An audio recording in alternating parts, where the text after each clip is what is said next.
महाकाल, देवों के देव महादेव की जागृति स्वयं रूप प्रतिमा जो महाकाल उज्जैन में स्थापित है। आज हम आपको इससे जुड़ी कुछ विशेष अनसुनी बात बताएंगे। ये दुनिया में एकमात्र दक्षिण मुखी शिवलिंग है। इसे तंत्र मंत्र की दृष्टि से विशेष माना जाता है। आप भी यह बात जानकर हैरान होंगे कि यहाँ कोई भी नेता, मंत्री एवं राज्य परिवार के लोग रात नहीं बिताते, क्योंकि यहाँ उज्जैन के राजा स्वयं महाकाल हैं।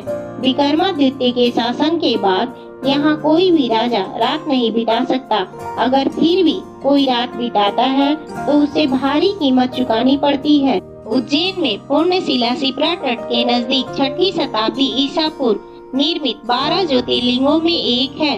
महाकाल के दर्शन के बाद जूना महाकाल का दर्शन अवश्य करना चाहिए। महाकाल प्रांगण में स्थित है। 3 महाकाल उज्जैन में विराजमान है। उज्जैन में 3.5 काल विराजमान है। महाकाल, काल भैरव, गढ़ कालिका, अर्ध काल भैरव।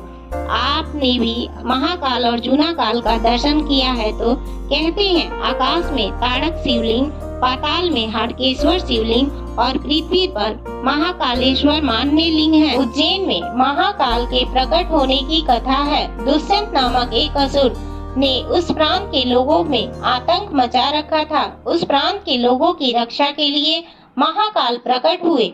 जब महाकाल ने दुष्यंत का वध किया और उसके शरीर का भस्म अपने शरीर में श्रृंगार के रूप में लगा लिया, तब भक्तों ने शिव जी से यहाँ वास करने का अनुरोध किया। तब भगवान शिव ने महाकालेश्वर ज्योतिर्लिंग के रूप में यहाँ प्रकट हुए।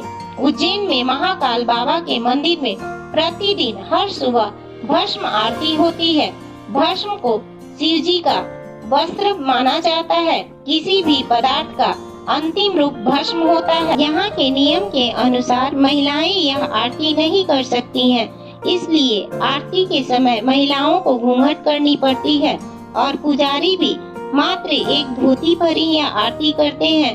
वहाँ पुरुष भी इस आरती को एक धोती पर ही देखते हैं, वे पूजा नहीं कर सकते हैं। यहाँ भस्म आरती इसलिए की जाती है क्योंकि माना जाता है भगवान शिव जी शमशान के साधक हैं। इसी कारण से उनका श्रृंगार और आभूषण माना जाता है।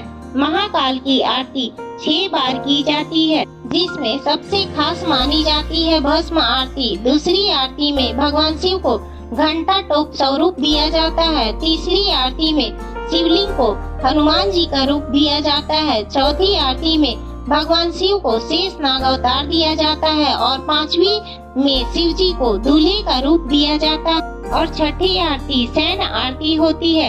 इस आरती में भगवान शिव जी के स्वरूप को दिया जाता है। भस्म आरती सुबह 4 बजे होती है।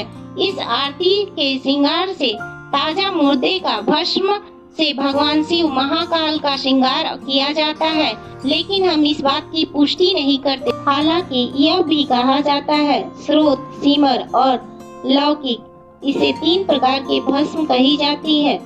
श्रुति की विधि से यज्ञ किया हो वह भस्म स्रोत है।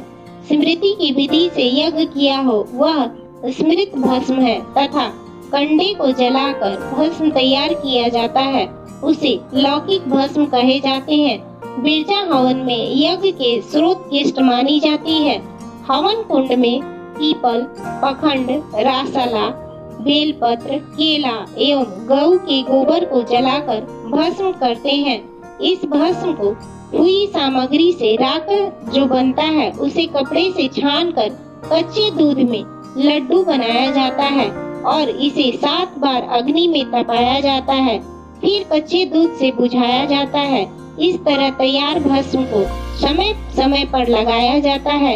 यही भस्म नागा साधुओं का वस्त्र है। इसी तरह से भस्म की आरती की जाती है। उज्जैन के राजा महाकाल बाबा सावन मास में नगर भ्रमण करते हैं और अपनी प्रजा को देखते हैं।